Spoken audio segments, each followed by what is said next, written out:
স্বাগত বিরতিহীন সংবাদ দুপুরে, সাথে আছি মুজাহিদুল ইসলাম।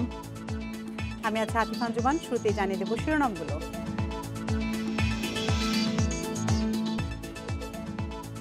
ভয়ঙ্কর হচ্ছে করোনার গতি প্রকৃতি। সংক্রমণ রোধে বন্ধ চিড়িয়াখানা, পর্যটন কেন্দ্র, ঝুঁকি নিয়েই হলো মেডিকেল ভর্তি পরীক্ষা। বিশ্বে করোনা আক্রান্ত 13 কোটি ছাড়ালো, একদিনে 11,500 মৃত্যু নিয়ে প্রাণহানি 28,40,000-এর বেশি।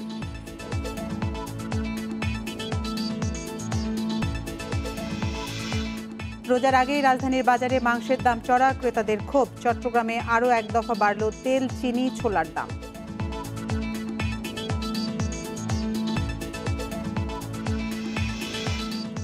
দশ দিনের ব্যবধানে আবারও কক্সবাজারের কুতুপালংয়ে আগুন, মারা গেছেন 3 রোহিঙ্গা, আহত 2, পুড়ে গেছে 20টি দোকান।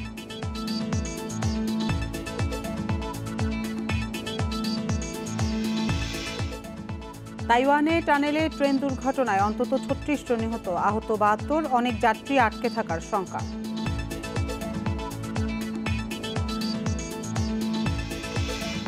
শিরোনাম শুনছিলেন এতক্ষণ, চলে যাচ্ছে পুরো খবরে।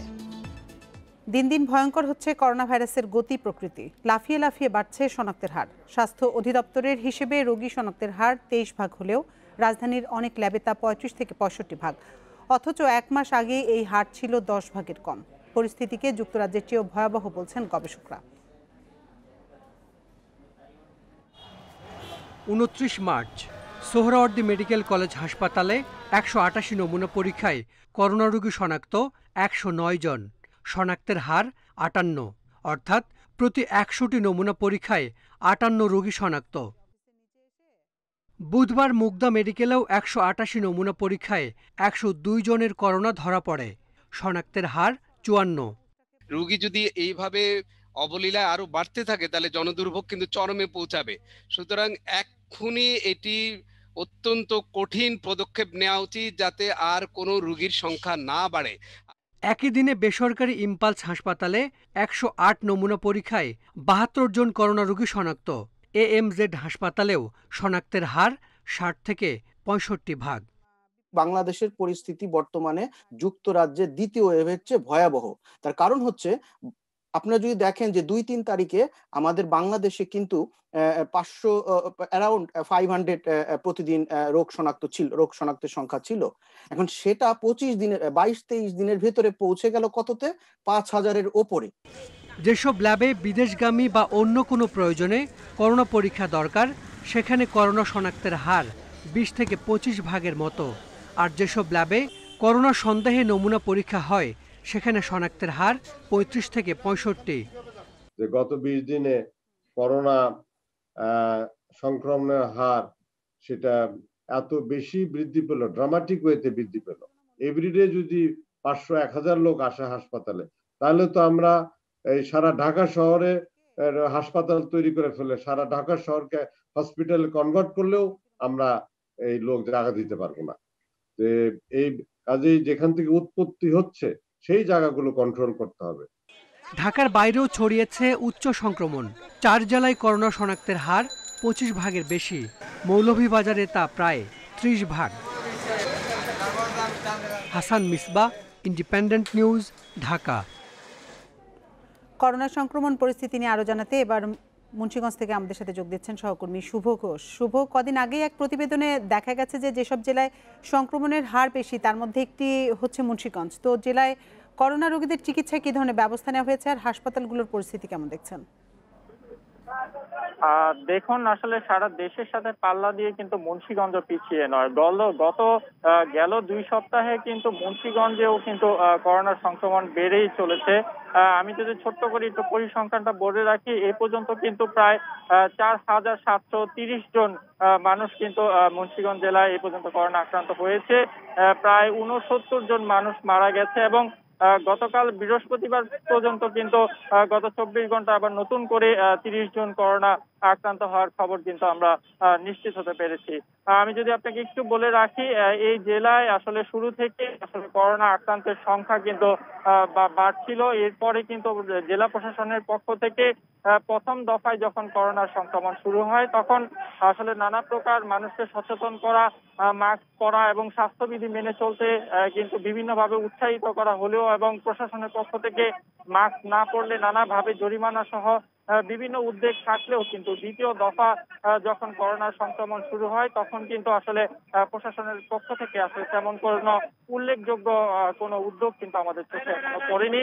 আমি যদি আপনাকে হাসপাতালগুলোর কথা বলে রাখি, এই জেলায় প্রায় 20 লাখ মানুষের আসলে একমাত্র যে চিকিৎসা যে স্থল মুন্সিগঞ্জ জেনারেল হাসপাতাল, সেটির অবস্থা কিন্তু একেবারেই নাজুক এবং সেখানে করোনার সংক্রমণের শুরু থেকে আসলে যারা সেখানে আইসোলেশনে ভর্তি ছিল তাদের কাছ থেকে আমরা যতটুকু জানতে পেরেছি এবং জেলা সিভিল সার্জনের তথ্য অনুযায়ী আমরা যতটুকু জানতে পেরেছি, মুন্সিগঞ্জে কিন্তু প্রায় যারা করোনা আক্রান্ত হচ্ছেন তারা কিন্তু উন্নত চিকিৎসার জন্য প্রায় আসলে ঢাকায় চলে যাচ্ছেন। এই জেলায় আসলে যে পরিমাণে করোনা সংক্রমণ বাড়ছে তারপরেও কিন্তু মুন্সিগঞ্জে এখনো পর্যন্ত কোনো আইসিইউ ব্যবস্থা কিন্তু নেই এখানে, যে কারণে আসলে এখানে করোনার যে চিকিৎসা সেটি আসলে পর্যাপ্তভাবে দেওয়া সম্ভব হচ্ছে না বলে কিন্তু তারা আমাদেরকে জানিয়েছেন। এবং আপনি জানেন যে স্বাস্থ্য অধিদপ্তরের যে প্রজ্ঞাপন জারি করেছে সেখানে কিন্তু উচ্চ সংক্রমণের দিক থেকে মুন্সিগঞ্জ জেলার অবস্থান কিন্তু দ্বিতীয় বলে তারা ইতিমধ্যে নিশ্চিত করেছেন। এবং এই জেলায় করোনা সংক্রমণ বেড়ে যাওয়ার সবচেয়ে উল্লেখযোগ্য বিষয় যেটি রয়েছে, এখানে জেলার যে গুরুত্বপূর্ণ পয়েন্টগুলো রয়েছে, বিশেষ করে হাট বাজার এবং খোলা পাইকারি বাজারগুলোতে সহ সব জায়গাতেই কিন্তু মানুষের মধ্যে এক ধরনের যে মাস্ক না পরা এবং স্বাস্থ্যবিধি মেনে না চলার যে একটি অসচেতনতা সেটি কিন্তু রয়েছে। এবং আমরা দেখেছি যে বিভিন্ন সময় মাস্ক না পরার জন্য প্রশাসনের পক্ষ থেকে আসলে কিছুটা জরিমানা করা হলেও কিন্তু কিছু সময় পরেই আবার সেটি আর হয়নি, যে কারণে মানুষের মধ্যে যে স্বাস্থ্যবিধি মেনে চলার যে একটি প্রবণতা সেটি কিন্তু আসলে চোখে পড়ার মতো নয়। এবং মানুষের এই সচেতনতার কারণেই কিন্তু এই জেলায় করোনা সংক্রমণ বাড়ছে বলে সংশ্লিষ্টরা মনে করছেন। এই কারণে প্রশাসনকে যেমন একদিক থেকে মানুষকে আসলে সচেতন হতে আরো গুরুত্বপূর্ণ ভূমিকা রাখতে হবে, পাশাপাশি এই জেলার মানুষকেও নিজ নিজ অবস্থান থেকে সচেতন হওয়ার তাগিদ প্রশাসনের বলছেন যে প্রশাসনকে তো অবশ্যই ভূমিকা রাখতে হবে, কিন্তু তাদের আপনি নজরদারি কেমন দেখছেন? স্বাস্থ্যবিধি না মানলে যে শাস্তির একটা বিধান রাখা হয়েছে, জরিমানার কথা বলা হয়েছে, সে ধরনের কোনো কিছু চোখে পড়েছে কিনা আপনার? আসলে যেমন বলছিলেন যে স্বাস্থ্যবিধি না মানলে আসলে তেমন কোনো জরিমানার কোনো বিধান আসলে মুন্সিগঞ্জে রাখা হয়নি। জেলা প্রশাসনের পক্ষ থেকে মাঝে মধ্যে আমরা যেটি দেখেছি যে উল্লেখযোগ্য তেমন কোনো উদ্যোগ তাদের নেই, তবে তারা মাঝে মধ্যে আসলে ভ্রাম্যমাণ আদালতের মাধ্যমে যে গুরুত্বপূর্ণ যে কাঁচা বাজার এবং যে গুরুত্বপূর্ণ জায়গাগুলো রয়েছে সেখানে মানুষকে স্বাস্থ্যবিধি মানতে নানা প্রকার মাইকিং, লিফলেট বিতরণ সহ নানামুখী উদ্যোগ তারা নিয়ে থাকেন। তবে সামান্য গুটি কয়েক কিছু জরিমানা আদায় করে আসলে তাদেরকে সচেতন করার চেষ্টা করলেও কিন্তু আসলে সম্ভব হচ্ছে না। সব মিলিয়ে কিন্তু অসংখ্য ধন্যবাদ। পরবর্তীতে প্রয়োজনে আবার আপনার সাথে আমরা যোগাযোগ করব। মুন্সিগঞ্জ থেকে করোনা পরিস্থিতির সবশেষ তথ্য জানাচ্ছিলেন সহকর্মী শুভ ঘোষ। করোনা সংক্রমণ বৃদ্ধি পাওয়ায় মিরপুর জাতীয় চিড়িয়াখানা ও রংপুর চিড়িয়াখানা সাময়িক বন্ধ ঘোষণা করা হয়েছে। মৎস্য প্রাণী সম্পদ মন্ত্রণালয় থেকে শুক্রবারে তথ্য জানানো হয়। এর আগে 14 এপ্রিল পর্যন্ত চট্টগ্রাম, কক্সবাজার, রাঙামাটি, খাগড়াছড়ি, মৌলভীবাজার সহ সব ধরনের বিনোদন কেন্দ্রে জনসমাগম বন্ধ ঘোষণা করে জেলা প্রশাসন। করোনা মহামারীতে গত বছরের 20 মার্চ জাতীয় চিড়িয়াখানা বন্ধ ঘোষণা করা হয়। প্রায় 7 মাস পর স্বাস্থ্যবিধি মেনে শর্ত সাপেক্ষে 1 নভেম্বর থেকে খুলে দেয়া হয়। সংক্রমণ কমায় চিড়িয়াখানায় ভিড় বাড়তে থাকে। প্রতিদিন গড়ে প্রায় 10,000 দর্শনার্থী আসে রাজধানীর অন্যতম এই বিনোদন কেন্দ্রে। কিন্তু আবারও সংক্রমণ বাড়তে থাকায় জাতীয় চিড়িয়াখানা ও রংপুর চিড়িয়াখানা বন্ধ রাখার সিদ্ধান্ত নিয়েছে। এর আগে বুধবার থেকে 2 সপ্তাহের জন্য চট্টগ্রাম চিড়িয়াখানা বন্ধ ঘোষণা করে কর্তৃপক্ষ। এখানে শিক্ষা গবেষণাটাই মুখ্য, বিনোদন এখানে মুখ্য। কাজেই এখানে 2 টাকা সরকারের রেভিনিউ ইনকাম হলো কি হলো না এটা আমাদের ফার্স্ট প্রায়োরিটি নয়, এটা সেকেন্ডারি প্রায়োরিটি। স্বাস্থ্য ঝুঁকি অবশ্যই এটাকে আমরা গুরুত্ব দেবো এবং সেই অনুযায়ী আমরা কাজ করছি। শুধু আমি না, আমার যে টিম আছে, আমাদের টিম ওয়ার্কের মাধ্যমে সেটা আমরা নিশ্চিতও করছি। আগামী 14 এপ্রিল পর্যন্ত চট্টগ্রামে সব ধরনের বিনোদন কেন্দ্রে জনসমাগম বন্ধ ঘোষণা করেছে জেলা প্রশাসন। সংক্রমণ রোধে সেন্ট মার্টিনসে পর্যটকবাহী জাহাজ বন্ধ করা হয়েছে। এছাড়া কক্সবাজার সমুদ্র সৈকত, রাঙামাটি, খাগড়াছড়ি, কুয়াকাটা, মৌলভীবাজার, সিলেট, ফেনী, বরিশাল ও নারায়ণগঞ্জ সহ সব পর্যটন কেন্দ্রে জনসমাগম বন্ধের নির্দেশনা দিয়েছে জেলা প্রশাসন। খাগড়াছড়ি পার্বত্য জেলায় পরবর্তী 14 দিনের জন্য সকল ট্যুরিজম স্পট বন্ধ ঘোষণা করা হয়েছে। একই সাথে সামাজিক এবং ধর্মীয় সকল অনুষ্ঠান এবং জনসমাবেশ আগামীকাল থেকে পরবর্তী 14 দিনের জন্য বন্ধ ঘোষণা করা হয়েছে। করোনা নিয়ন্ত্রণে স্বাস্থ্যবিধির 18 নির্দেশনা কঠোরভাবে মানার জন্য সকলকে অনুরোধ জানিয়েছেন চিকিৎসকরা। Shahriar Anirban, Independent News, Dhaka. Corona সংক্রমণ কমাতে অন্য জেলার মতো সিলেটের পর্যটন কেন্দ্রগুলো বন্ধের ঘোষণা করা হয়, কিন্তু এখনও নিষেধাজ্ঞা কার্যকর হয়নি। পর্যটকরা দল বেঁধে বিভিন্ন মাজার জিয়ারত ছাড়াও ঘুরে বেড়াচ্ছেন জাফলং, ভোলাগঞ্জ সহ নানা দর্শনীয় স্থানে। প্রশাসন বলছে পর্যটকদের নিরুৎসাহিত করার পাশাপাশি স্পটগুলো বন্ধে উদ্যোগ নেওয়া হচ্ছে। করোনা সংক্রমণ কমিয়ে আনতে দেশের সব পর্যটন কেন্দ্র বন্ধের ঘোষণা আসে বৃহস্পতিবার রাতে। তবে শুক্রবার সে নিষেধাজ্ঞা কার্যকর হয়নি সিলেটে।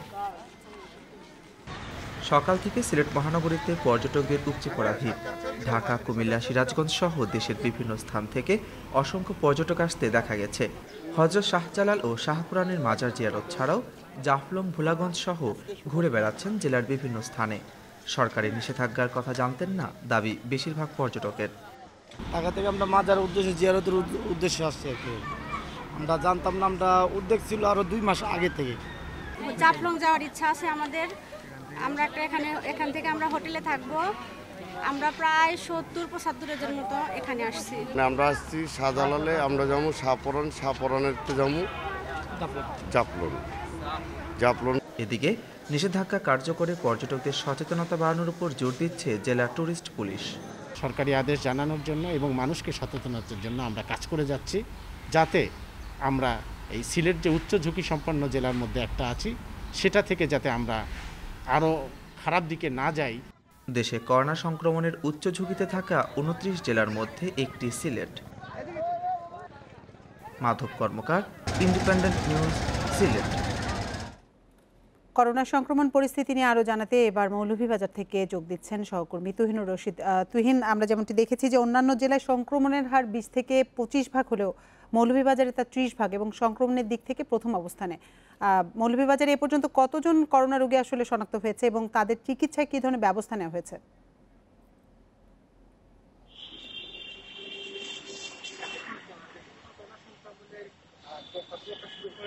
জনের করোনা পজিটিভ এসেছে এবং আপনাকে জানিয়ে রাখি গতকালকে 21টি পরীক্ষা নমুনা পরীক্ষা করা হয়, তার মধ্যে 16টি কিন্তু পজিটিভ এসেছে, যা 20% মতো ভ্যাকসিন হবে।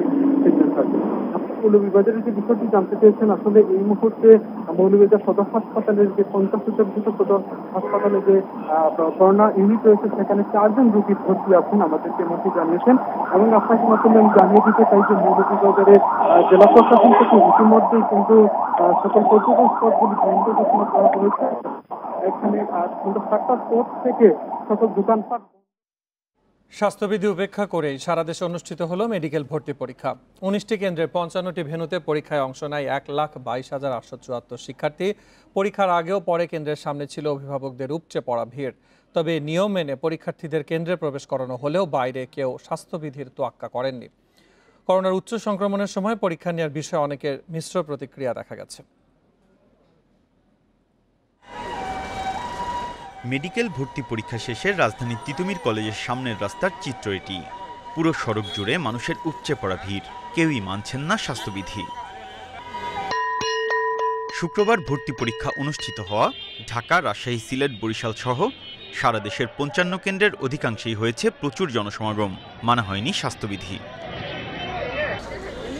সকাল 10টায় ভর্তি পরীক্ষা শুরু হলেও সরকারি নির্দেশনা মেনে 8টার মধ্যেই পরীক্ষা কেন্দ্রে উপস্থিত হন অধিকাংশ শিক্ষার্থী। তাপমাত্রা পরীক্ষা করে স্বাস্থ্যবিধি মেনেই কেন্দ্রে ঢোকানো হয় শিক্ষার্থীদের। তবে গণপরিবহনে অর্ধেক যাত্রী নেয়ার নির্দেশনা থাকায় কেন্দ্রে আসতে অনেকেই ভোগান্তিতে পড়েন। কেন্দ্রের বাইরে অভিভাবকরা মানেননি স্বাস্থ্যবিধি। পরীক্ষাটা হয়ে যাক, সপ্তাহখানেক ওয়েট করেন, কি হারে যে পরিস্থিতি বাড়বে। একটা অনিয়মের মধ্যে আমরা অবস্থান করতেছি। এই অবস্থায় পরীক্ষা হয়তো বা পিছায় দিলে সরকারের একটু ভালো, আমাদের হয়তো একটু ভালো হতো। অনেকের বাসা দূর দূরান্তে, ট্রান্সপোর্টের একটা আছে, পড়াশোনার একটা প্রিপারেশন আছে, সব কিছু মিলে একটা কষ্টসাধ্য ব্যাপার হয়ে গেছে। তবে অনেক দিন পর পরীক্ষায় অংশ নিয়ে খুশি শিক্ষার্থীরা। আমাদের যেহেতু এসএসসি এক্সামটাও হয় নাই, প্লাস হচ্ছে অনেকে প্রিপারেশন নিচ্ছিল বারবার করে, পিছানোর কারণে অনেকে হতাশায় পড়ে যাচ্ছিল। এক্সামটা নেওয়ার কারণে আমার মনে হয় ভালো হয়েছে মোটামুটি। হ্যান্ড স্যানিটাইজার মোটামুটি ছিল না, যদি হ্যান্ড স্যানিটাইজার আমাদের বেস্ট হতো, কারণ ইভেন আমরা যখন হলে ছিলাম অনেকেই চিকিৎসা দিয়েছে ভাই, যদি তাদেরকে হ্যান্ড স্যানিটাইজারের ব্যবস্থা থাকতো তাহলে আমাদের উপকার হতো। এখানে জীবনেও কার মধ্যে 3 ফুট বা অ্যাটলিস্ট 6 ফুট দূরত্ব তো নাই। এখন পরীক্ষা হওয়ার ছিল, স্বাস্থ্য সরকার পরীক্ষা নিয়ে নিয়েছে, আমাদের তো কিছু করেনি, অবশ্যই পরীক্ষা দিতে আসা লাগতো আমাদের। উচ্চ সংক্রমণের মধ্যেই ভর্তি পরীক্ষায় স্বাস্থ্যবিধি না মেনে জনসমাগমের কারণে করোনার ঝুঁকি আরও বাড়তে পারে বলে আশঙ্কা পরীক্ষার্থী অভিভাবকদের। Biprajit Chanda, Independent News, Dhaka. আপনারা দেখছেন বিরতিহীন সংবাদ দুপুর। সংবাদে আরো যা থাকছে। শাহজালাল বিমানবন্দরে 8 মাসের শিশু উদ্ধার, সৌদি আরব থেকে আসা এক নারী ফেলে যান বলছে এপিবিএন।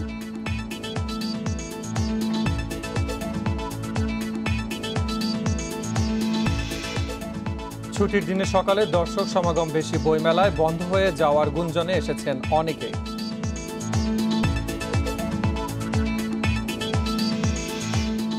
বিশ্বে করোনা আক্রান্তের সংখ্যা 13 কোটি ছাড়ালো। এর মধ্যে সবচেয়ে বেশি ইউরোপে আক্রান্ত 3,98,00,000। একদিনে 7 লাখের বেশি মানুষের দেহে শনাক্ত হয়েছে ভাইরাস। আরও 11,688 জনের মৃত্যু নিয়ে বিশ্বে মোট প্রাণহানি 28,40,000-এর বেশি। নতুন বছর শুরুর সাথে সাথে ব্রাজিলে বাড়তে থাকে করোনার সংক্রমণ ও মৃত্যু। সে ধারাবাহিকতায় 31শে মার্চ সর্বোচ্চ 3,900 মানুষের মৃত্যুর সাক্ষী হয় দেশটি। এর একদিন পর বৃহস্পতিবার ব্রাজিলে প্রাণ গেছে 3,673 জনের। আক্রান্ত 89,000-এর বেশি, যে দেশটিতে সংক্রমণ শুরুর পর দ্বিতীয় সর্বোচ্চ। 4 মাস পর ভারতে একদিনে সর্বোচ্চ মৃত্যু রেকর্ড হয়েছে। প্রাণ গেছে 468 জনের। নতুন শনাক্ত 81,000-এর বেশি। এই সংখ্যা 6 মাসের মধ্যে একদিনে সর্বোচ্চ। দেশটিতে মোট আক্রান্ত 1,23,00,000। সংক্রমণ বাড়ায় নতুন করে কড়াকড়ি আরোপ করছে বিশ্বের বিভিন্ন দেশ। ইস্টার সপ্তাহ উপলক্ষে কড়াকড়ি বাড়িয়েছে মেক্সিকো, পেরু, পর্তুগাল। সংক্রমণ রোধে আবারও সীমান্ত বন্ধ ঘোষণা করেছে চিলি। বিশ্বের বিভিন্ন দেশ যখন নতুন ঢেউ সামলাতে হিমশিম খাচ্ছে, তখন যুক্তরাষ্ট্রে কিছুটা কমেছে করোনার প্রাদুর্ভাব। বৃহস্পতিবার দেশটিতে নতুন করে 952 জনের মৃত্যু হয়েছে। একদিন আগেও এই সংখ্যা ছিল 1100-র বেশি। এমন পরিস্থিতিতে অনেক রাজ্যেই খুলতে শুরু করেছে বিনোদন কেন্দ্র। Nusrat Serin, Independent News. রাজধানীর বাজারে চড়া মাংসের দাম। গরুর মাংস বিক্রি হচ্ছে 600 টাকা আর খাসির মাংসের কেজি 900 টাকা। আগে বাড়তি দাম নিয়ে ক্ষুব্ধ ক্রেতারা। এদিকে বেড়েছে লেবুর দামও, তবে কিছুটা কমেছে মুরগির দাম। কিছুদিন পরেই রোজা, এমনিতেই চাল, ভোজ্য তেল, চিনির চড়া দামে সীমিত আয়ের মানুষ অস্বস্তির মধ্যে রয়েছে। এ সুযোগে মাংসের দামও বাড়িয়ে দিয়েছেন ব্যবসায়ীরা। প্রায় সব বাজারেই গরুর মাংস বিক্রি হচ্ছে 600 টাকায় আর খাসির মাংসের কেজি 900 টাকা। বিক্রেতারা নানা অজুহাত দিলেও ক্রেতারা তা মানতে নারাজ। করোনার মধ্যে সবাই কিন্তু আসলে ফিনান্সিয়াল একটা প্রেশারের মধ্যে আছে। হ্যাঁ, তার মধ্যে যদি দৈনিক যে আমরা যে জিনিসগুলি ইউজ করছি সেটা যদি দাম বেড়ে যায়, সেটা এডিশনাল প্রেশার হচ্ছে। 1,000 টাকা নিয়ে এসেছিলাম 2 কেজি মাংস কেনার জন্য, আর কি 1,000 টাকা দিলে কিনতে পারলাম না। সরকারি সংস্থা টিসিবিও পণ্যের দাম বাড়িয়েছে। তারপরও গতকাল সংসদে বাণিজ্যমন্ত্রী টিপু মুনশির দাবি, নিত্যপণ্যের মূল্য সহনীয় পর্যায়ে রয়েছে। কিন্তু বাজারে তার কোনো লক্ষণই নেই। নিত্যপণ্য না হলেও এখন লেবু কিনতে হচ্ছে প্রতিটি 10 থেকে 20 টাকায়। বাজার নিয়ন্ত্রণে সরকারি তদারকির অভাবকে দুষছেন ভোক্তারা। আসলে তো সমমূল্যের মধ্যে নাই, মানুষের সীমার সোজে বাইরে চলে যাচ্ছে আসলে দাম। যে বাজারের মধ্যে আপনার দরকার, এই বোট রাখা দরকার, যে এইটা মালের দাম এত, এরকম কোনো নাই তো। হ্যাঁ, তবে সপ্তাহের ব্যবধানে কেজিতে প্রায় 20 টাকা কমেছে মুরগির দাম। সোনালী মুরগি বিক্রি হচ্ছে 320 থেকে 330 টাকায় আর ব্রয়লারের কেজি 155 টাকা। Shahid Ahmed, independent News, Dhaka. রোজার আগেই চট্টগ্রামে আরেক দফা বেড়েছে ছোলা, চিনি ও সয়াবিন তেলের দাম। বেশি দামে আমদানি ও চাহিদা বাড়ায় মূল্য বেড়েছে, দাবি পাইকারদের। তবে ভোক্তারা বলছেন প্রশাসনের নজরদারি না থাকার সুযোগ নিচ্ছে ব্যবসায়ীরা। চট্টগ্রাম নগরীর খুচরা বাজারগুলোই সয়াবিন তেলের দাম গত এক সপ্তাহে বেড়েছে লিটারে 5 টাকা, বিক্রি হচ্ছে প্রতি লিটার 135 টাকায়। একইভাবে 10 দিনের ব্যবধানে চিনির দাম 6 টাকা বেড়ে হয়েছে 68 টাকা কেজি। রমজান আসার আগেই ছোলার দামও বেড়েছে কেজি প্রতি প্রায় 5 টাকা। চিনি আপনার পার কেজি 2-3 টাকা বাড়ছে আগের তুলনায়। এই 15 দিনে আপনার সোয়াবিন তেল আগের তুলনায় আপনার এখন 5 টাকা বাড়ছে। রোজার যেগুলো লাগবে এগুলো বাড়তে, রোজায় না লাগবে যেগুলোর দামও বাড়তি। খুচরা বিক্রেতারা বলছেন পাইকারিতে দাম বাড়ার প্রভাব পড়েছে বাজারে। তবে খাতুনগঞ্জের আড়তদাররা বলছেন পণ্যের চাহিদা বাড়ায় এবং আমদানি পর্যায়ে মূল্য বৃদ্ধির কারণে কিছু জিনিসের দাম বেড়েছে। ওয়ার্ল্ডে দাম বাড়ার কারণে এখানে দাম বৃদ্ধি পাচ্ছে। একসাথে পণ্য বেশি কিনতে গেলে প্রভাবটা বেশি পড়ে। অনেক সময় এটা খুচরা পর্যায়ে ব্যবসায়ীরা এই সুযোগটি দাম বাড়ার একটি সুযোগ নিতে থাকেন। ভোক্তাদের সংগঠন ক্যাব বলছে প্রশাসনের নজরদারি এড়াতে এবছর রোজার 2 মাস আগেই পরিকল্পিতভাবে বাড়ানো হয় ছোলা, মোটর, খেসারি সহ বেশ কিছু নিত্যপণ্যের দাম। কিন্তু প্রশাসনের তৎপরতা না থাকায় পণ্যের দাম বাড়িয়েই চলছে ব্যবসায়ীরা। এবার রমজানকে সামনে রেখে এক শ্রেণীর অসাধু ব্যবসায়ী নির্দিষ্ট কতগুলি ভোগ্য পণ্যের কৃত্রিম সংকট তৈরি করে দাম বাড়িয়ে দিয়েছেন এবং এই ক্ষেত্রে আমরা বলবো যে সরকারের কেন্দ্রীয় পর্যায় থেকে এবং জেলা পর্যায়ে বা মাঠ পর্যায়ে একটা নজরদারি থাকা দরকার ছিল। বাজার নিয়ন্ত্রণে 30 মার্চ থেকে চট্টগ্রামে একাধিক ভ্রাম্যমাণ আদালত পরিচালনার ঘোষণা দেয় জেলা প্রশাসন। তবে শুক্রবার পর্যন্ত তেমন কোনো তৎপরতা দেখা যায়নি। Iftekhar Faisal, Independent News, Chittagong. বাজার পরিস্থিতি নিয়ে আরো জানাতে সিলেট থেকে যোগ দিচ্ছেন সহকর্মী মাধব কর্মকার। মাধব, সিলেটে নিত্য প্রয়োজনীয় পণ্যের দাম কেমন দেখছেন এবং সেক্ষেত্রে দ্রব্যমূল্য সহনীয় রাখতে প্রশাসনের পক্ষ থেকে নিয়মিত বাজার মনিটরিং কি করা হচ্ছে কিনা, সার্বিক পরিস্থিতি জানাবেন।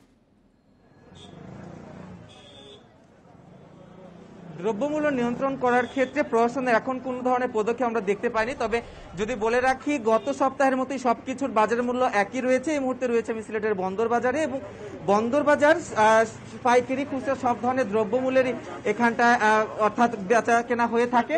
এবং এখানটা যদি আপনাদের দেখাই, আমাদেরকে বিক্রেতারা যেটি বলছেন, আজকেও 130 টাকা পার লিটার সয়াবিন তেল বিক্রি হচ্ছে, কিন্তু আগামীকাল থেকে এই তেলের দামটি বৃদ্ধি পেয়ে 140 টাকা লিটার পর্যন্ত বিক্রি হতে পারে। যেহেতু আমরা একটু আগে সংবাদে শুনছিলাম যে চট্টগ্রামে অর্থাৎ দেশের বৃহত্তম পাইকারি বাজারে তেলের দামটা বৃদ্ধি পেয়েছে এবং পাশাপাশি ছোলার 65 টাকা কেজি বিক্রি হচ্ছে, চিনি 66 টাকা গত এক মাস ধরেই সিলেটের বাজারে বিক্রি হচ্ছে। পাশাপাশি অন্যান্য দ্রব্যমূল্যের যে দাম রয়েছে সেগুলো কিন্তু গত সপ্তাহ বা 15 দিন ধরে একই অবস্থায় রয়েছে। তবে বলতে চাই, মাংসের দামটা কিন্তু 155 টাকা কেজি ব্রয়লার মুরগি বিক্রি হচ্ছে। পাশাপাশি গরুর মাংসের এবং খাসির মাংসের দাম পরিস্থিতি একই রয়েছে।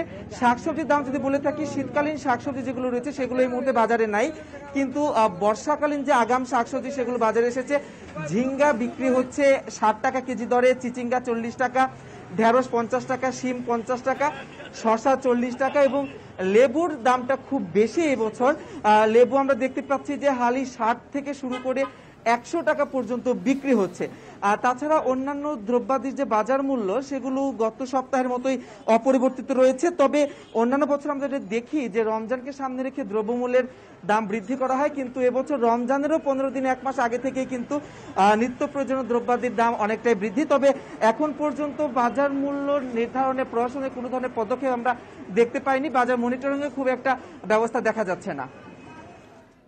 বাজার পরিস্থিতি জানাতে সিলেট থেকে যোগ দিয়েছিলেন সহকর্মী মাধব কর্মকার। 10 দিনের ব্যবধানে আবারও পুড়ল রোহিঙ্গা ক্যাম্পের পাশের কুতুপালং বাজার। এ সময় ঘুমন্ত অবস্থায় আগুনে পুড়ে মারা গেছেন 3 রোহিঙ্গা, আহত হয়েছেন আরো 2 জন। পুড়ে গেছে 20টির মতো দোকান।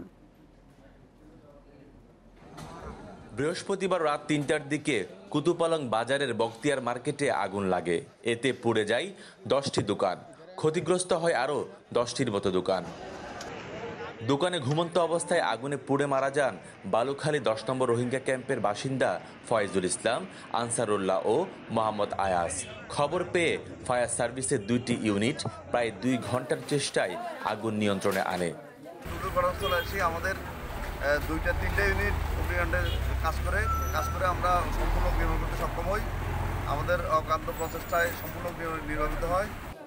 এদিকে ক্যাম্প সংলগ্ন এলাকায় প্রায় আগুন লাগায় উদ্বিগ্ন স্থানীয়রা। তারা ভুগছেন নিরাপত্তাহীনতায়। আমরা যারা ব্যবসায়ী, সাধারণ ব্যবসায়ী আছি, আমাদের ক্ষতি করার জন্য এখানে কিছু মহল ভিতর সাইড থেকে কাজ করতেছে। এখানে তো কিছু দেখি না, এই যে আসে আসছি সাথে সাথে মনে করেন কি আগুন ধরে চলে গেছে, 2 মিনিটের মধ্যে দোকানটা চলে যেতেছে, মানে নিভার মতো কোনো সুযোগ পাচ্ছি না। 22 মার্চ বালুখালীর 5টি রোহিঙ্গা ক্যাম্পে আগুনে পুড়ে যায় 9300 ঘর, মারা যায় 11 জন। 4 দিন আগে টেকনাফের লেদা ক্যাম্প সংলগ্ন এলাকায় আগুনে পুড়েছে একটি এনজিওর কার্যালয়। তৌফিকুল ইসলাম, ইন্ডিপেন্ডেন্ট নিউজ, কক্সবাজার। পাবনা সদর উপজেলায় ট্রাক চাপায় মোটরসাইকেল আরোহী বাবা মেয়ে নিহত হয়েছে, আহত হয়েছেন আরও একজন। সকাল 9টার দিকে তারাবাড়িয়ায় এই দুর্ঘটনা ঘটে। পুলিশ জানিয়েছে, পাবনা থেকে মোটরসাইকেল স্ত্রী সন্তানকে নিয়ে সুজানগরের দিকে যাচ্ছিলেন চর আশুতোষপুর গ্রামের আলমগীর হোসেন। পথে তারাবাড়িয়ায় রাস্তার পাশে মোটরসাইকেল থামিয়ে মোবাইল ফোনে কথা বলছিলেন আলমগীর। এ সময় বালু বোঝা একটি ট্রাক পেছন থেকে মোটরসাইকেলটিকে ধাক্কা দেয়। ঘটনাস্থলে আলমগীর ও তার মেয়ে সিনহা মারা যায়।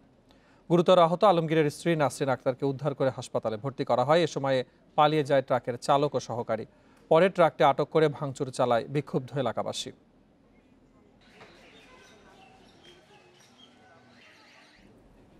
তাইওয়ানের পূর্বাঞ্চলে টানেলে ট্রেন দুর্ঘটনায় অন্তত 41 জন নিহত হয়েছেন, আহত হয়েছে কমপক্ষে 60 জন। এই দুর্ঘটনায় হতাহতের সংখ্যা আরও বাড়তে পারে বলে জানিয়েছে কর্তৃপক্ষ।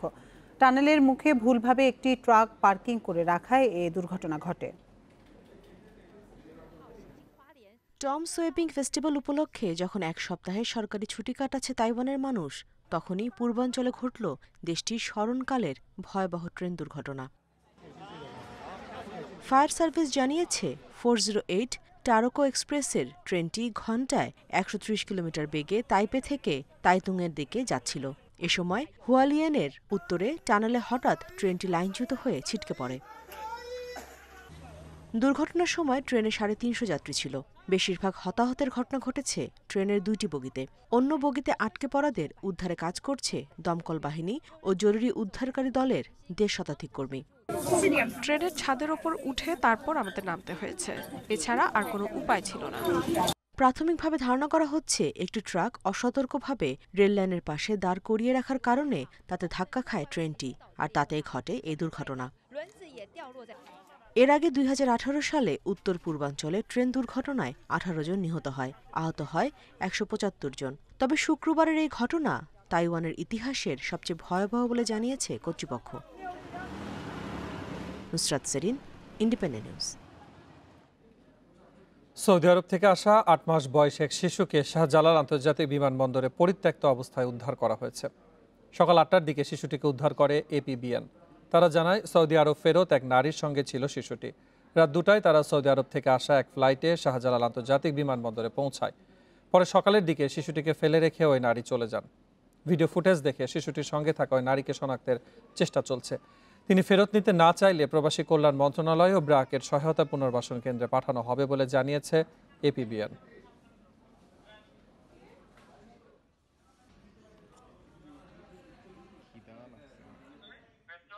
সাথে একজন সহযাত্রী ছিলেন, তার নাম আসমা। তার সাথে আমরা কথা বলি। তিনি বলেন যে সৌদি আরব থেকে এই নারী যাত্রী আসছেন এবং তিনি তাকে জানিয়েছেন যে ওখানে তার একটি বিয়ে হয়, বিয়ের পরে এই বাচ্চাটি জন্মগ্রহণ করে। পরবর্তীতে ওই স্বামীর সাথে তার আর ছাড়াছাড়ি হয়ে যায়। ফলে সে এখনই একটা দোটানায় পড়ে যে এই বাচ্চা শিশুটাকে নিয়ে সে বাড়িতে যেতে পারবে কিনা। আপনারা দেখছেন বিরতিহীন সংবাদ দুপুর। সংবাদ আরো তাজা থাকছে। উখিয়া টেকনাফ সীমান্তের 48 কিলোমিটারে হচ্ছে কাঁটাতারের বেড়া। লক্ষ্য রোহিঙ্গা অনুপ্রবেশ ও ইয়াবা পাচার বন্ধ।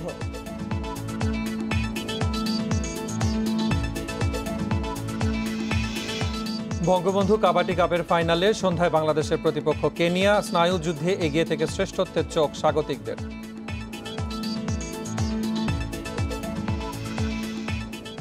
শুক্রবার সকাল থেকে কিছুটা দর্শক সমাগম দেখা গেছে বইমেলায়। মেলা বন্ধ হয়ে যাবে এমন গুঞ্জনে অনেকে এসেছেন।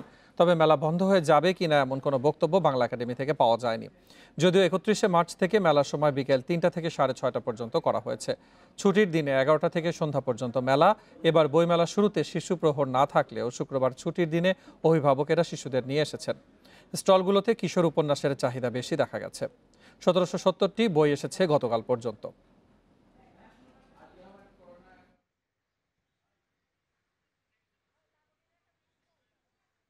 সকালবেলায় আসছে যে যাতে ভিড়টা কম থাকে, মানে করোনার সময় আসলে যে অবস্থা এখন দেশের বইমেলা কোনো জনসমাগম করাই ঠিক না, মানে একটা ভীতি অবস্থা কাজ করছে আর কি।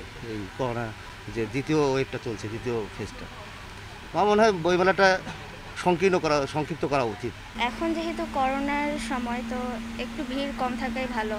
করোনা চলাকালীন মানে বইমেলাটা একটু তাড়াতাড়ি বন্ধ করে দেওয়া উচিত।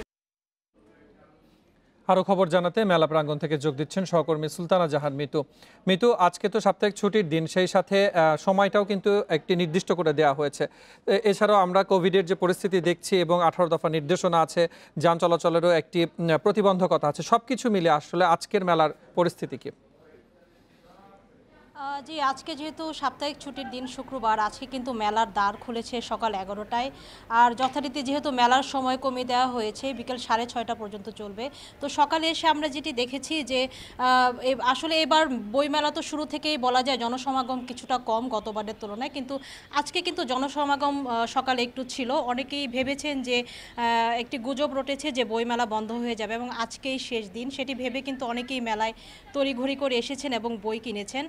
আর যে গুজবটি রটেছে এটি নিয়ে কিন্তু প্রকাশকদের মধ্যে একটা আশঙ্কা কাজ করছে, প্রকাশক বা স্টল মালিকদের মধ্যে। তারা বলছেন যে তারা আসলে এখানে একটি বেশ বড় টাকা লগ্নি করে তারা এই বইমেলায় অংশ নিয়েছেন এবং এখন যদি হুট করে মাঝপথে বইমেলাটি বন্ধ হয়ে যায় তাহলে তারা বেশ ক্ষতির মুখে পড়বেন। তারপরেও তারা বলেছেন যে জনস্বার্থ বিবেচনা করে যে সরকার যে সিদ্ধান্ত নেয় সেটি তারা মেনে নেবেন। এছাড়া আমরা অনেক পাঠক দর্শকদের সাথে কথা বলেছি, তারাও বলেছেন যে তারাও আসলে চান যে স্বাস্থ্যবিধি মেনে মেলাটি আসলে চলুক, যেহেতু করোনা পরিস্থিতির কথা মাথায় নিয়ে আসলে পুরো মেলার বিন্যাসটি করা হয়েছে। আর জনসমাগমের আরেকটি বিষয় বলি, যেহেতু এখন বিরতি চলছে, স্বাভাবিকভাবে এখন মেলায় জনসমাগম কম, 3টা পর্যন্ত বিরতি, আর 6:30 পর্যন্ত যেহেতু মেলা, তো স্টল মালিক আর প্রকাশকরা আশা করছেন যে বিকেল নাগাদ মেলা প্রাঙ্গণে আবার দর্শক সমাগম হবে, দর্শক আসবেন, পাঠক আসবেন, বই কিনবেন। আর আজকে কিন্তু যেহেতু শুক্রবার, শিশু প্রহর যদিও নেই, তারপরে কিন্তু অনেক অভিভাবক তাদের শিশুদের নিয়ে এসেছেন, কিশোররাও এসেছেন। আর বেশিরভাগ স্টলেই কিন্তু ছুটির দিনে কিশোর সমগ্র বা সায়েন্স ফিকশন এই ধরনের বইয়ের চাহিদা বেশি দেখছি এবং ক্ষুদে পাঠকদের উপস্থিতি কিন্তু আমরা স্টলগুলোতে বেশি দেখছি। আর মেলা বন্ধ হবে কিনা সেই বিষয়ে কিন্তু এখন পর্যন্ত আমরা একাডেমি কর্তৃপক্ষের কাছ থেকে কোনো বিবৃতি পাইনি। আমরা অপেক্ষা করছি যে তারা হয়তো কিছু একটা জানাবেন। তো সব মিলিয়ে এই ছিল আমার কাছে এখান থেকে সবশেষ পরিস্থিতি। বইমেলার আয়োজন জানাতে সোহরাওয়ার্দী উদ্যান থেকে যোগ দিয়েছিলেন সহকর্মী সুলতানা জাহান মিতু। দেশে প্রথমবারের মতো বেসরকারি জেটিতে ফিরেছে আমদানি পণ্যবাহী বিদেশি জাহাজ। প্রায় 15,000 মেট্রিক টন ইস্পাত শিল্পের কাঁচামাল নিয়ে কর্ণফুলী ড্রাই ডকের জেটিতে ফিরেছে জাহাজটি। বেসরকারি জেটি চালু হওয়ায় চট্টগ্রাম বন্দরে জাহাজ জট কমা এবং পণ্য খালাস দ্রুত হওয়ার পাশাপাশি আমদানিকারকদের বিপুল অর্থ সাশ্রয়ের আশা সংশ্লিষ্টদের। সম্প্রতি চট্টগ্রাম বন্দরে আমদানি পণ্য বাড়তে থাকায় তৈরি হয়েছে জাহাজ জট। বিশেষ করে সাধারণ পণ্যবাহী জাহাজগুলোকে বন্দরের বাইরে অবস্থান করতে হচ্ছে কয়েক সপ্তাহ, ফলে আমদানি সংশ্লিষ্টদের গুনতে হচ্ছে মোটা অঙ্কের বিলম্ব মাশুল। পরিস্থিতি উত্তরণে কর্ণফুলী নদীর দুই পারে সরকারি বেসরকারি বিভিন্ন প্রতিষ্ঠানের জেটি ব্যবহারের উদ্যোগ নিয়েছে চট্টগ্রাম বন্দর। সেই প্রেক্ষাপটে মঙ্গলবার প্রথমবারের মতো বেসরকারি জেটিতে ভিড়ল এই জাহাজ। জট কমাতে এই উদ্যোগকে কার্যকরী বলছে বন্দর সংশ্লিষ্টরা। আমাদের যে কোনো ভাবে হোক বন্দরের জটটা কমাতে হবে। জাহাজ যদি আউটারে দীর্ঘদিন বসে থাকে, এটা জাহাজ মালিকদের লস, বন্দরেরও ভাবমূর্তি যথেষ্ট ক্ষুণ্ণ হয়। 154 মিটার দীর্ঘ এই জাহাজটি ইস্পাত শিল্পের 15,221 টন কাঁচামাল নিয়ে যখন জেটিতে ভিড়েছে তখন বহির্নোঙরে অপেক্ষায় আরও 9টি। এটা দেশের জন্য, বন্দরের জন্য, দেশবাসীর জন্য এটা একটা বিশাল সুখবর আমি মনে করি। এটা একটা মাইল ফলক দেশের জন্য। যদি এইভাবে আরও যদি এক্সটেনশন করা যায় তাহলে আমাদের ব্যবসায়ীরা অনেক খুশি হবে এবং নিরাপদে ব্যবসা করতে পারবে। তবে বেসরকারি জেটিতে অবকাঠামোগত বেশ কিছু অসুবিধা রয়েছে বলে মনে করে শিপিং এজেন্ট। এছাড়া পণ্য পরিবহনেও পাড়ি দিতে হবে লম্বা দূরত্ব। যাতে কিছুটা ভোগান্তি বাড়বে আমদানিকারকদের। অবকাঠামো এবং দূরত্বর কারণে আগে যেখানে মেইন জেটিতে কাজ হলে সেখানে দূরত্বটা কম ছিল, এখানে হয়তো সেটা আর একটু বেশি হবে। আমদানিকারকের চাহিদা ও জট কমাতে এর আগে অনিয়মিতভাবে কর্ণফুলী নদীতে বিভিন্ন সরকারি সংস্থার জেটি ব্যবহার হয়ে আসছে। অনুপম শীল, ইন্ডিপেন্ডেন্ট নিউজ, চট্টগ্রাম। ইয়াবা পাচার রোধ, রোহিঙ্গা অনুপ্রবেশ বন্ধে কক্সবাজারের উখিয়া টেকনাফ সীমান্তের 48 কিলোমিটার এলাকায় কাঁটাতারের বেড়া দেওয়া হচ্ছে। নিশ্ছিদ্র টহল জোরদারের লক্ষ্যে নির্মাণ হচ্ছে সীমান্ত সড়ক। 100 কোটি টাকা ব্যয়ে সড়কটির নির্মাণ কাজ 2023 সালের মাঝামাঝি শেষ হবে বলে আশা করা হচ্ছে। খুব কাছ থেকে দেখা যায় পার্শ্ববর্তী দেশ মিয়ানমার। বিজিবির চোখ ফাঁকি দিয়ে সীমান্ত পেরিয়ে আসাও খুব একটা কঠিন নয়। এই পথ দিয়ে মিয়ানমার থেকে বাংলাদেশে ইয়াবা ঢুকছে বলে দীর্ঘদিনের অভিযোগ সীমান্তে বসবাসকারীদের। কখনো কখনো চলে আসে অনুপ্রবেশকারীদের বড় দলও। টহলের জন্য উপযুক্ত সড়ক না থাকায় ইয়াবা পাচার রোধ ও অনুপ্রবেশ ঠেকাতে বেগ পেতে হচ্ছে সীমান্তরক্ষী বাহিনী বিজিবিকে। তাই এবার টেকনাফ থেকে ঘুমদুম পর্যন্ত এলাকায় নির্মাণ হচ্ছে সীমান্ত সড়ক। সড়কের 48 কিলোমিটার অংশে বসানো হচ্ছে কাঁটাতার। 2 লেয়ারের ফেন্সিং হবে, কনসার্টিনা ওয়্যার হবে এবং এই সীমান্ত ফেন্সিংয়ের সাথে সাথে আমরা প্ল্যান করছি যে সার্চ লাইট থাকবে, এই ওয়াচ টাওয়ারের সার্চ লাইট থাকবে, ফেন্সিংয়ে সেন্সর থাকবে, যাতে যে এবং এটা একটা সেন্ট্রাল মনিটরিং সিস্টেম থাকবে। বেড়িবাঁধ সহ বাঁধের উপর নির্মাণ করা হচ্ছে সড়ক, যার দায়িত্বে রয়েছে পানি উন্নয়ন বোর্ড। 51 কিলোমিটার যে বাঁধ আছে সেটির কাজ চলমান আছে এবং প্রায় 30% কাজ সমাপ্ত হয়েছে এবং বাকিগুলো আমাদের সংসদীয় ডিপিপি অনুমোদিত হলে আমাদের যে কাঙ্ক্ষিত যে অঙ্গগুলো আছে যেগুলো আমরা নির্মাণের জন্য টার্গেট করছি সেগুলো সমাপ্ত করা হবে। সীমান্ত সড়ক নির্মাণ হওয়ায় খুশি স্থানীয়রাও। মাদক চোরাচালান সহ অনেক অপরাধ কমার আশা তাদের। চলাচলের সুবিধা হচ্ছে। আর মনে করেন এই সীমান্তরক্ষী যারা বাহিনী আছে প্রতিনিয়ত দিন রাত 24 ঘন্টা আমাদেরকে প্রহরী দিচ্ছে। এখন আইতে পারে না, দূরত্ব দিকে দেখা যায়। 2023 সালের জুনে সড়ক নির্মাণ শেষ হওয়ার আশা করা হচ্ছে। তৌফিকুল ইসলাম, ইন্ডিপেন্ডেন্ট নিউজ, কক্সবাজার। গেরিলা হামলার আহ্বান জানিয়েছে মিয়ানমারের জান্তা সরকার বিরোধী বিক্ষোভকারীরা। শুক্রবার নতুন করে ইন্টারনেট বন্ধ করে দেয় রেডিও বার্তায় এই আহ্বান জানানো হয়। এদিকে জান্তা বিরোধী অভিযানে নিহতদের মধ্যে অন্তত 40 শিশু রয়েছে বলে জানিয়েছে সেভ দ্য চিলড্রেন। সেনা অভ্যুত্থানের 2 মাস পার করছে মিয়ানমার। বৃহস্পতিবার বিক্ষোভ সহিংসতায় নিহতদের স্মরণে মোমবাতি জ্বালিয়ে কর্মসূচি পালন করে গণতন্ত্রপন্থীরা। এ সময় রাজপথ না ছাড়ার ঘোষণা দেয় তারা। সেই সাথে ছিল সুচিসহ রাজনৈতিক নেতাদের মুক্তির দাবি। 2 মাসের রক্তক্ষয়ী সংঘর্ষ ও আন্তর্জাতিক চাপের পরও অবস্থার কোনো উন্নতি হয়নি মিয়ানমারে। প্রতিদিনই বিক্ষোভ দমাতে চড়াও হচ্ছে পুলিশ, ঘটছে প্রাণহানি। 1 ফেব্রুয়ারি সামরিক অভ্যুত্থানের পর থেকে সেনাবিরোধী আন্দোলনে নিরাপত্তা বাহিনীর হামলায় নিহতের সংখ্যা প্রায় 550, যার মধ্যে 40 জনেরও বেশি শিশু রয়েছে বলে জানিয়েছে আন্তর্জাতিক সংস্থা সেভ দ্য চিলড্রেন। এদিকে মিয়ানমারের ক্ষমতাচ্যুত নেত্রী অং সান সুচির বিরুদ্ধে সরকারি গোপনীয়তা আইন লঙ্ঘনের অভিযোগ এনেছে দেশটির জান্তা সরকার। সুচির বিরুদ্ধে আনা অভিযোগগুলোর মধ্যে এটি সবচেয়ে গুরুতর বলে জানিয়েছে বার্তা সংস্থা রয়টার্স। এই আইনে দোষী সাব্যস্ত হলে সুচির 14 বছর পর্যন্ত কারাদণ্ড হতে পারে। Nusrat Jerin, Independent News. বঙ্গবন্ধু আন্তর্জাতিক কাবাডি কাপের ফাইনালে আজ কেনিয়ার মুখোমুখি হবে বাংলাদেশ। খেলা শুরু সন্ধ্যা 7টায়। শিরোপা লক্ষ্য নিয়ে মিশন শুরু করে বাংলাদেশ। ধারাবাহিকতা রেখে টানা 4 ম্যাচ জিতে শীর্ষে থেকে ওঠে ফাইনালে। চ্যাম্পিয়ন হতে শতভাগ দেওয়ার প্রত্যয় লাল সবুজের। কোচ ম্যানেজমেন্টও উজ্জীবিত রেখেছে দলকে। অন্যদিকে রুদ্ধশ্বাস প্লে অফে শ্রীলঙ্কাকে হারিয়ে ফাইনালে এসেছে কেনিয়া। লিগ পর্বে 2 দলের লড়াই হয়েছিল জমজমাট, যেখানে নার্ভ ধরে রেখে ম্যাচ জিতে নেয় স্বাগতিকরা।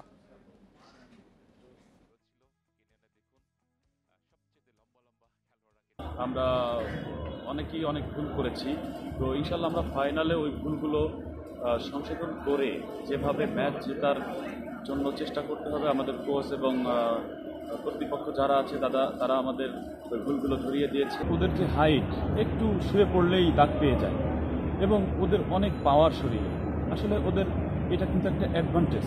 ওদের হাইটের যে বিষয়টা অ্যাডভান্টেজ বা ওদের যে পাওয়ারের অ্যাডভান্টেজ, ওটাকে আমরা ওইভাবে বুদ্ধিমত্তা দিয়ে প্রতিহত করব। বঙ্গবন্ধু বাংলাদেশ গেমসের প্রথম প্রহরে আধিপত্য দেখিয়েছে সেনাবাহিনী। পুরুষ ম্যারাথনে 3 পদকে জিতে নিয়েছে দলটির অ্যাথলেটরা।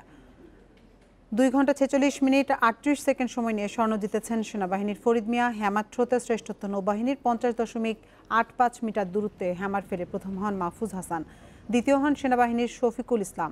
এদিকে হ্যান্ডবলে ফরিদপুর জেলা ক্রীড়া সংস্থাকে 39-19 গোলে হারিয়েছে আনসার। দ্বিতীয় ম্যাচে জামালপুর জেলা ক্রীড়া সংস্থাকে 45-26 গোলে হারিয়েছে চাঁপাইনবাবগঞ্জ।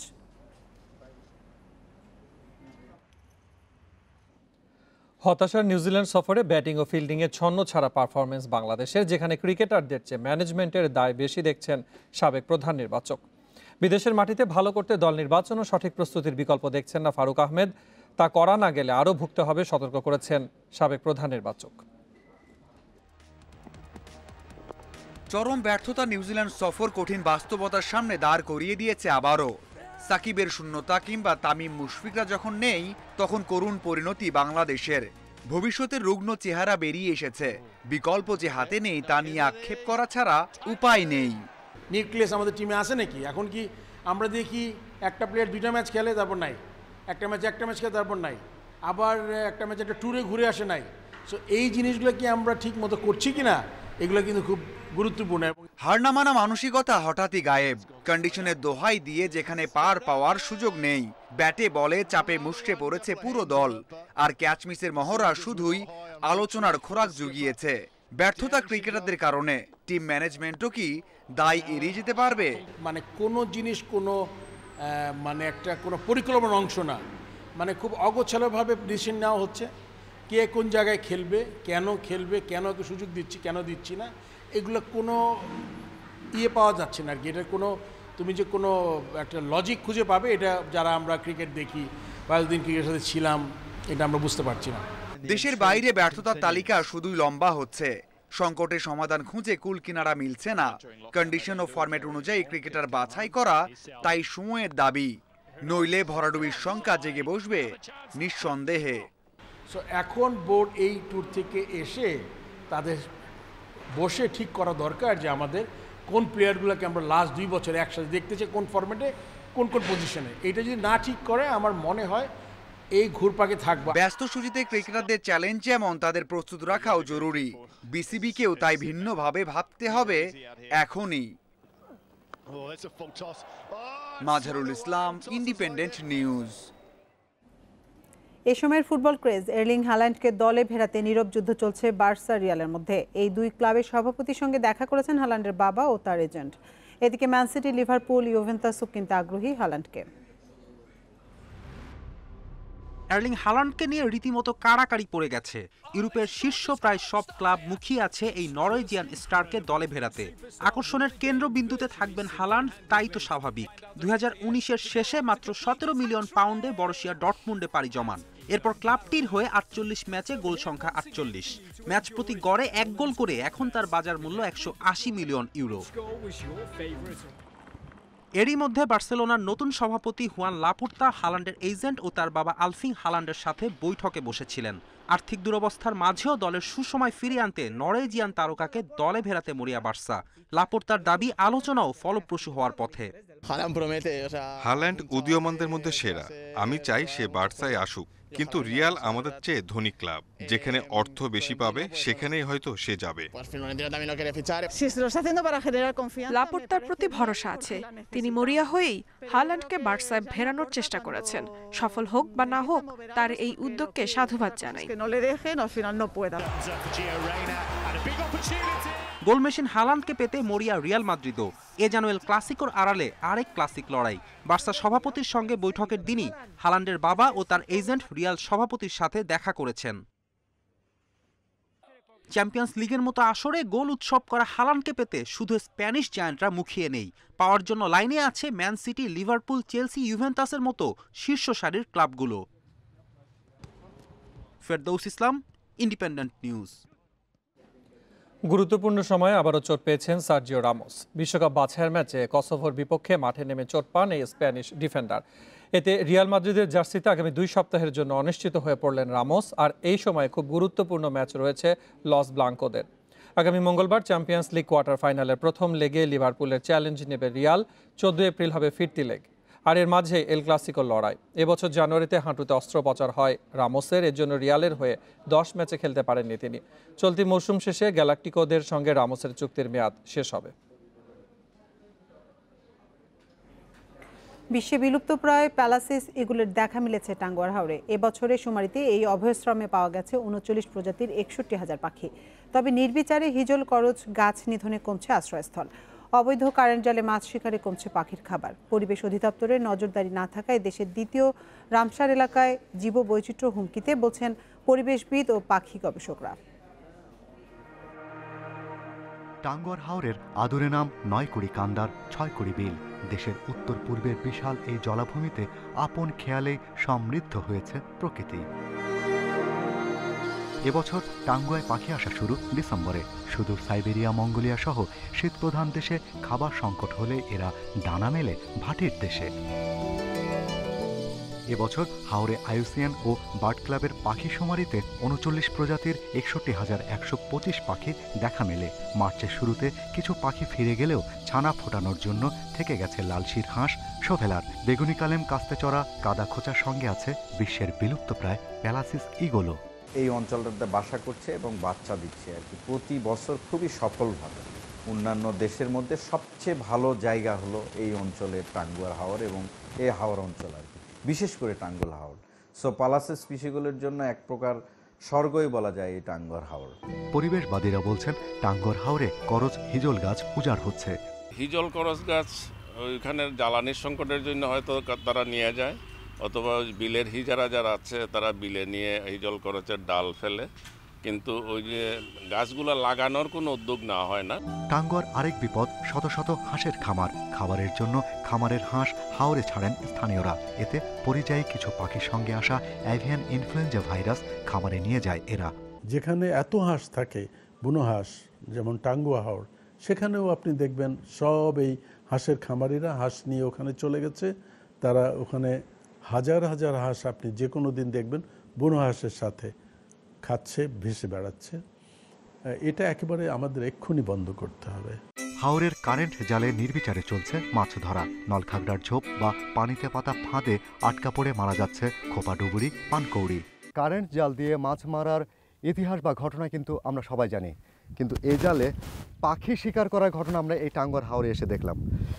যদিও রামসার সাইট খ্যাত এই স্থানটি সম্পূর্ণরূপে সংরক্ষিত, এখানে মাছ শিকার করা নিষিদ্ধ, কিন্তু আমরা এরকম কারেন্ট জাল, অসংখ্য কারেন্ট জাল আমরা পুরো এই টাঙ্গুয়ার হাওর জুড়ে দেখেছি, যেখানে মাছের পাশাপাশি পরিযায়ী পাখি এবং স্থানীয় পাখিরা আটকা পড়ে মারা যাচ্ছে।